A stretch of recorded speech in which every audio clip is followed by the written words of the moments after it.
Welcome to Pharmacy View Podcast, where we provide regular interviews with pharmacists and key people within Australian pharmacy and the associated global industry.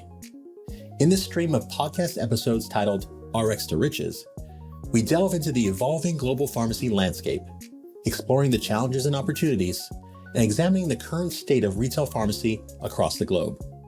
With each guest, we discuss the hurdles they face and the potential growth areas that may shape a brighter future for your pharmacy or industry-related business. I'm your host, Michael Alexander, pharmacist, digital health enthusiast, and co-founder of Audirie, an AI-powered communication intelligence platform serving the healthcare industry across the globe. My guest today is proudly brought to you by Shopfront Solutions for all your shelf and digital marketing needs, part of the Erin Technologies Group.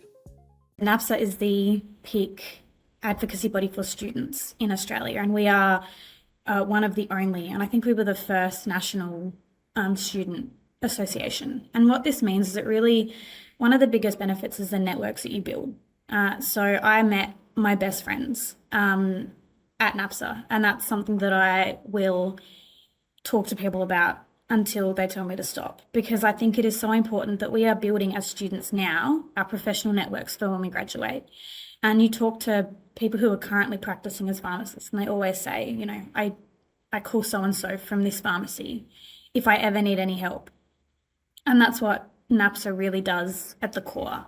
And then on top of that, you know, we advocate for issues that students are currently facing. And I think I'll throw over to Sebastian to talk a little bit more about that, because that's his area of expertise. But it really is a way to build your own A network, but B also your knowledge base, so you can become the best practicing pharmacist after you graduate. Welcome to the RX to Riches podcast. First up, I'm excited to have Erin Fawcett with me, who's recently taken on the role of Executive Director at the National Australian Pharmacy Students Association, or NAPSA. Now, Erin has seamlessly transitioned from her impactful tenure as President of the South Australian Pharmacy Students Association, or SAPSA, to her new role at NAPSA. As a new executive director, Erin brings her robust leadership experience and a deep passion for the pharmacy profession. She is also working as a student pharmacist with the Star Pharmacy Group over in South Australia. Erin, welcome. Thanks.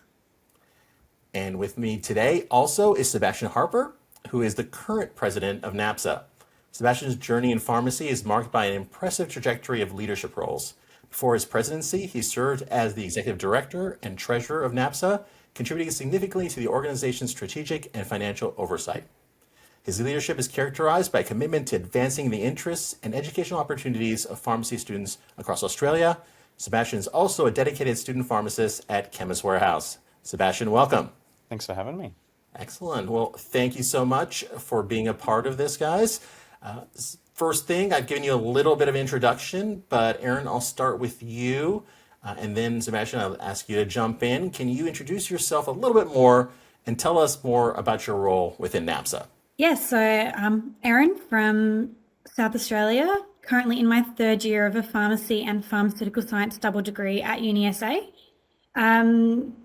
Like you said, I've just come onto the role as the Director of Education and Professional Development at NAPSA. So my role there is to coordinate with the industry to organise education events, both online at a national level and then in person between branches. Then I also oversee all the pharmacy awareness initiatives that we have at NAPSA. So Charity Cup and Vampire Cup are two of the bigger ones, which is looking at connecting all of our student branches in getting involved in the industry as a whole and the wider health community. And Sebastian here. So I'm the National President, of course, as you mentioned, Michael. I'm a third year Bachelor of Pharmacy student at Griffith University on our Gold Coast campus.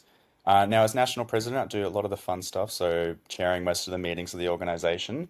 But it also means I really lead the sort of strategic vision of the association as a whole, being the face of literally thousands of pharmacy students in every single state and territory. So that means being an advocate for them to government and stakeholders in a lot of our policy work, and just working with everyone on the team to make sure everyone's on track and we're getting our initiatives done. Well, let me ask you this. I'll ask both of you, especially I'll start with you.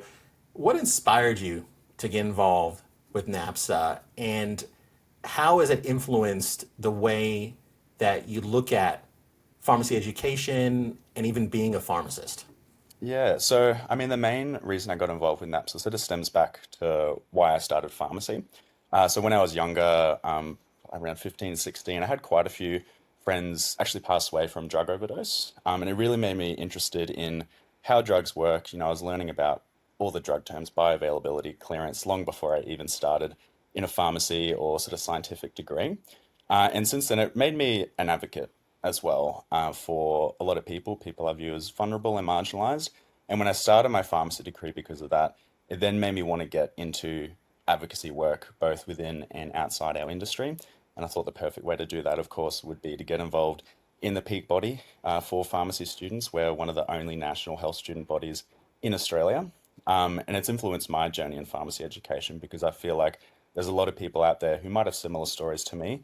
They're looking for some insight from their leadership into how they can advocate for their fellow students, but I think even more importantly, how they can advocate for their patients who are going through similar things. So yeah, that's sort of been my story with NAPSA. Pharmacy was never really on the cards for me, to be honest. I wanted to be a doctor, and I worked as a personal carer overseas for a little bit after I finished high school and got told the same thing. Don't go into med as a 17-year-old. And I've always had an interest in chemistry, and I was like, yeah, pharmacy seems cool. I'll give it a go and eventually transition over. Famous last words, I fell in love with the industry and got involved at my local branch to start with. So as you mentioned, I was the president of the South Australian branch of NAPSA. And I kind of saw there just the collaboration within the industry at a local level. And it really inspired me to get involved at a national level. And I always have wholeheartedly believed that education is the key to change. And being able to influence this change is so important because we are studying to be healthcare professionals, and the decisions that we make will influence actual people's lives. And it's really important to be well educated and well informed to advocate for our patients. Well, let's talk a little bit about, for those who are unfamiliar, what NAPSA actually does. So we talked a little bit or heard a little bit about advocacy work and that sort of thing. So just in a nutshell, kind of an overview, what are the benefits if a pharmacy student is listening right now and not a member of NAPSA? What is the benefit of becoming a member with NAPSA?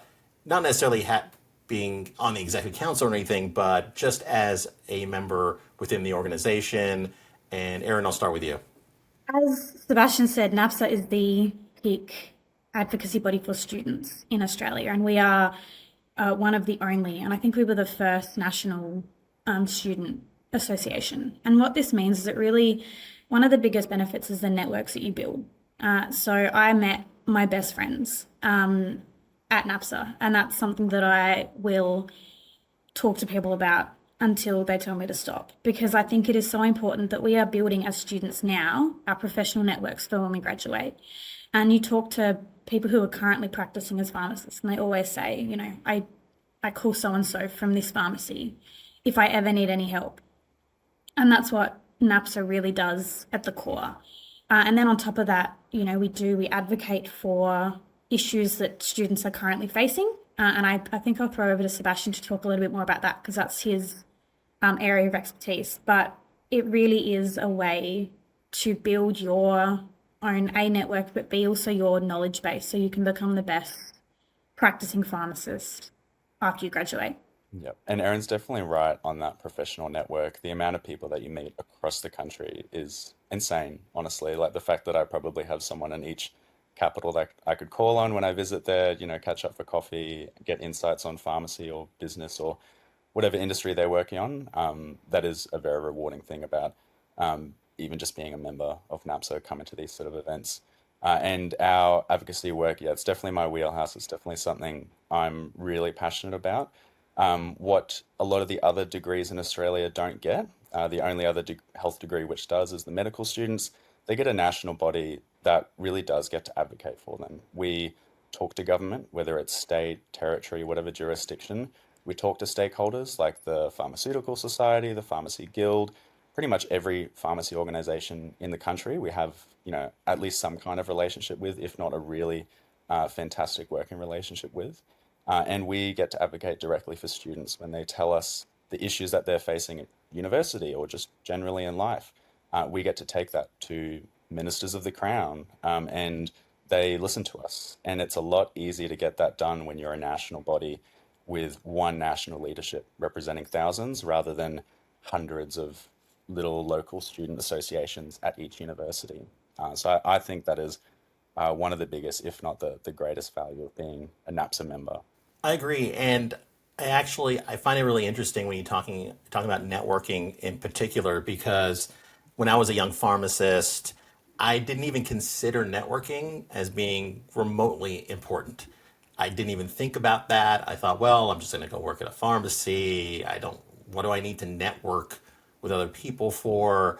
It didn't seem to have any connection with what I was doing. And then I ended up, obviously, was in the profession for a while and ended up doing an MBA.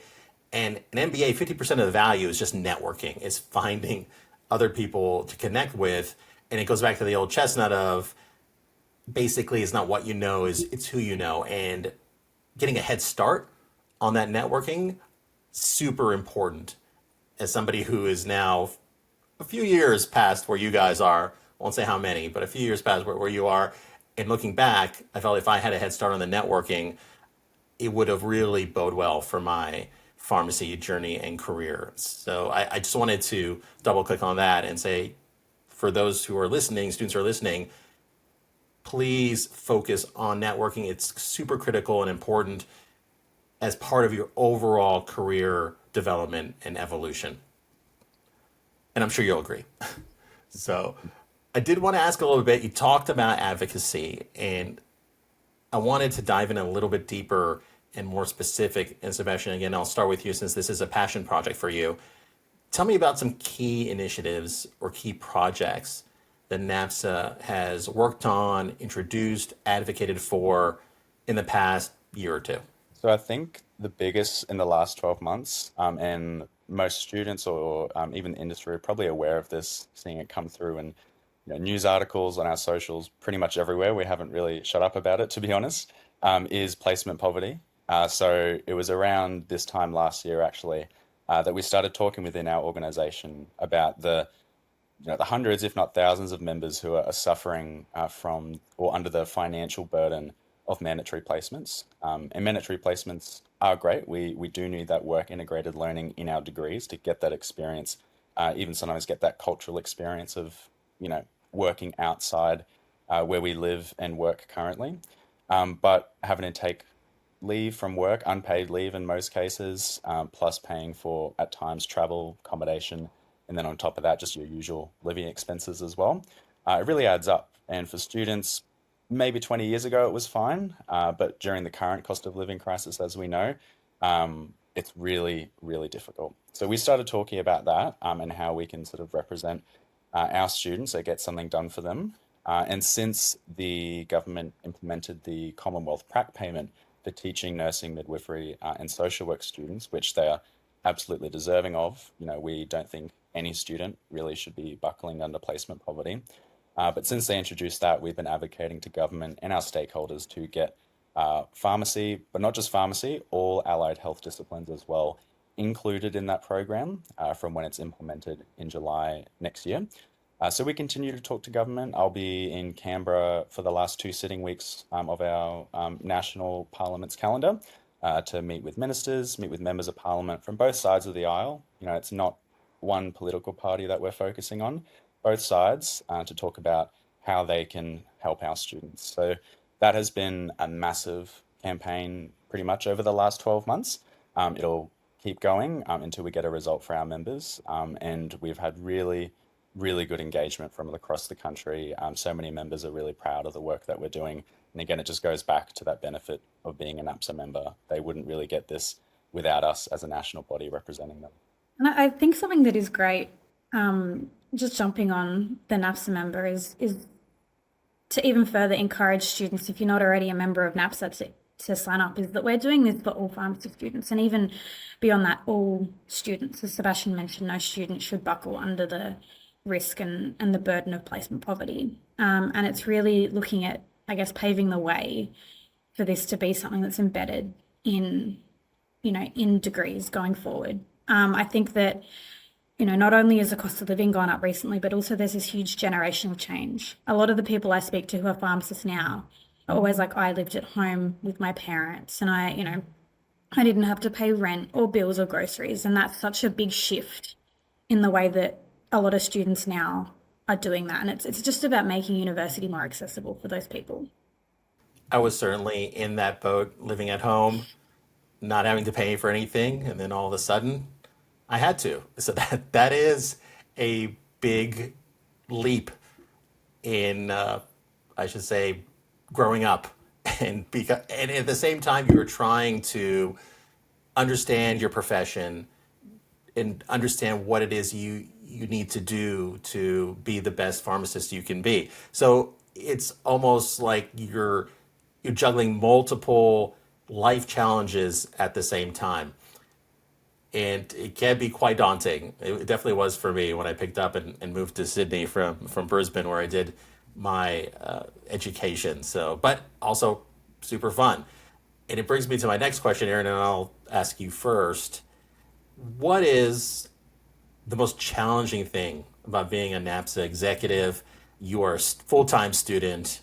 We talked about this a little bit actually before we jumped on, and doing a lot of other things. So I'm sure that's the challenge, is juggling everything. But tell me a little bit about how do you do that? How do you juggle things and try and effectively focus on your NAPSA duties as well, your student duties, and maybe that will inspire other students who have to start making this leap and juggle all these life issues that are coming at them to do that. So let me start with you, Erin, and I'd love to hear from Sebastian too as well. I think it does come back to the networks and about managing it. We have such a great team at the moment, and NAPSA teams historically have been great. That's why we've been able to continue for as long as we have.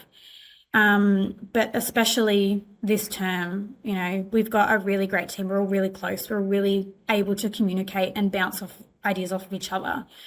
But as a smaller picture, I also think that, for me personally, the passion and the drive to get involved is there. It's not about me as an individual. It's about making a difference for the wider community into an industry that I have fallen in love with. And the work that we're going to do as students, the advocacy we do for our fellow students, when we all graduate and become the next generation of pharmacists, it's going to make the industry that much more connected, which eventually will bring back to patient benefit. And I think having that thought in mind, that this is the stuff that we do at NAPSA, while it seems, one part of what is happening, it actually is part of something much bigger. And that, I think, keeps me going, at least. Yeah, and definitely the most challenging thing, I think, as both of you have touched on, the workload is big. We are not getting paid for our work as well, so we have to obviously have an actual job outside of NAPSA. We also have our studies. We've also got a social life, which obviously is really important for mental health as well. You can't let that slip by. So there's a lot of things going on, and you really end up doing more than full-time hours when you add everything up. So it is a big role, and particularly being on the board, we're not just an executive board of directors, we're an also management board, essentially. So we do a lot of work at the same time.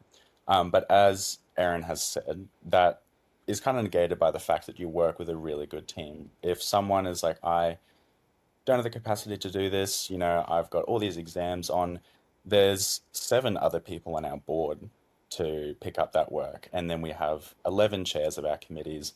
The chairs of those committees have their committees who can pick up their work. So everyone just works together really, really well. And we have a good system for, picking up the slack, and, getting the job done for each other. And then when someone's, ready to come back, do their work, it's a really seamless transition. So I think anyone worried about that full-time work shouldn't be. Again, it is a lot of work, but we get it done. We look after each other.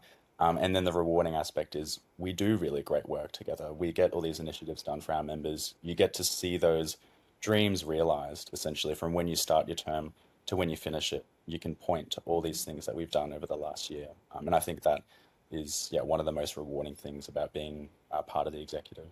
Well, let's stick with the theme of dreams realized and talk a little bit about your visions for what the pharmacy of the future is going to look like. Now, I myself am quite invested and passionate about the future of pharmacy. I know you guys are as well. I come from a position where the most exciting thing when I was an intern was, hey, look, we have the internet. So it's a little bit of a different lens from where you guys are at now. So, and you're working in pharmacy at the moment, both of you, in community pharmacy. So I wanted to get a sense from you, just high level, what do you think the pharmacy of the future looks like? How is it different, say 5 years from now, 10 years from now, when you guys are seasoned veterans in the pharmacy game? How different is that going to look from what you're experiencing today? Yeah, I can touch on that one. I think, especially as we're seeing now with the development, of course, of full scope, I think in the next 5 or 10 years, even what we're looking at now for what is, pharmacists working at the top of their scope in Queensland, for example, where we have that integrated pretty much into our industry across the state, I think that won't even scratch the surface. We are, once we're finished our degree, of course, and finished our internship, we're health professionals who've done a pretty intense degree. We are not just the medicines experts, but we are quite knowledgeable on a lot of diseases. We can do diagnosis. Obviously, we're not interested in doing any diagnosis that we're not qualified for. There's no pharmacist out there who wants to be doing work that they're not qualified to do. It's just not reality. So I think we want to use the degrees that we have, use the skills that we have to really maximize the benefit for our patients, particularly with a health system that's buckling at the moment, and not just in Australia, but across the world. It's pretty across the board. Healthcare is struggling, and pharmacists can fill the gaps. So I don't know the specifics of where we're going to go, but I think in 10 years, pharmacy will look completely different in terms of the services that we're providing. We will be a massive service model for our patients who will not have to go to a GP for their minor ailments. We will be able to work together really closely with allied health professionals who are also working to the top of their scope, who at the moment can't do that. And I think overall our healthcare system is just going to look very different, and it's going to be much better for every single Australian under the universal healthcare system. Yeah, absolutely. And I mean, accessibility, which is a little bit what you touched on, Sebastian, is the way of the future. Being able to make healthcare as accessible for as many Australians as possible. And, I love the direction that pharmacy has already gone in. If you go back, 10, 20 years in pharmacy, you wouldn't even see who the pharmacist was. And already we are out on the floor, as students we are, but also our managers. Everyone knows the pharmacy manager by name where I work. They always ask for specific, is so-and-so on? Which I think is already such a big change in the way that pharmacy is viewed. And even if you think about what has happened in the world over the past few years, pharmacy has always been there. We've always been at the front line, and it's only going to grow from that. We're going to be able to be there whenever our patients need, and make those differential calls, whether, you need to go see a GP, or, hey, we can actually help you there. You don't have to wait your 3 or 4 weeks, especially at the current model, to go see a doctor, pay an out-of-pocket gap. We can actually help you right here and now. And I think that is going to help clear up the healthcare system for things that we can't deal with at pharmacy. And I think that's going to really push forward the way that the healthcare system works. That was part 1 of my 2-part podcast with Erin Fawcett and Sebastian Harper. Tune in next week for some more interesting insights. I'll see you there. Thanks for joining us today on the Pharmacy View podcast. And don't forget to like, share, and leave a comment if you found this episode of value or have any feedback. Podcast episodes are promoted through social media, LinkedIn, YouTube, and major podcast mediums. And each episode can be found on the Pharmacy View webpage with links to guest contact and business details. If you're a pharmacist or industry support supplier and would like to join us on an episode, send us a message through LinkedIn or complete the inquiry form on the Pharmacy View webpage. I'm your host, Michael Alexander, pharmacist and co-founder of the communication intelligence platform Audirie. On behalf of Shopfront Solutions and Arion Technologies, thanks again for joining us today on the Pharmacy View podcast.